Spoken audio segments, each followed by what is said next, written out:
இந்த ஆட்சிக்கு இன்னைக்கு ஆதரவு தெரிவிச்சிருக்கக்கூடிய இந்திய கம்யூனிஸ்ட் கட்சி, மார்க்சிஸ்ட் கம்யூனிஸ்ட் கட்சி, இந்திய யூனியன் முஸ்லீம் லீக், விடுதலை சிறுத்தைகள் கட்சிகளை சேர்ந்த மதிப்பிற்குரிய தலைவர்கள் எல்லாம் சொன்ன காரணம், இந்த ஆட்சியை நாங்கள் சப்போர்ட் பண்றோம் அப்படின்னு அவங்க சொன்ன காரணம், குடியரசுத் தலைவர் ஆட்சி அமைஞ்சிடக்கூடாது என்ற எண்ணத்துல உங்களுக்கு வெளியிலிருந்து ஆதரவு தரோம் அப்படின்னு தெளிவா சொல்லியிருக்கிறாங்க.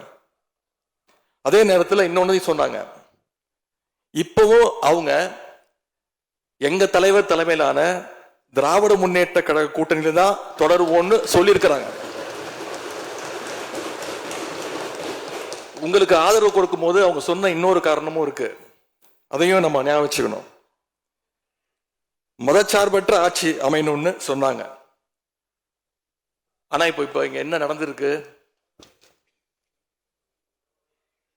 உங்க கொள்கை எதிரின்னு சொன்ன பாஜக தலைமையிலான என்டிஏ கூட்டணியில போட்டியிட்ட ஒரு சட்டமன்ற உறுப்பினரை அந்த கட்சி தலைவருக்கே தெரியாம இந்த ஆட்சிக்கு ஆதரவு தர வச்சிருந்தீங்க.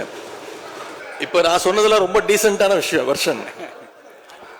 அந்த கட்சி தலைவர் திரு டிடிவி தினகரன் சொன்னது என்ன தெரியும்? சொன்னாரு, ஆட்சிக்கு வர்றதுக்கு முன்னாடியே குதிரை பேரத்துல ஈடுபடுறாங்கன்னு சொன்னார்.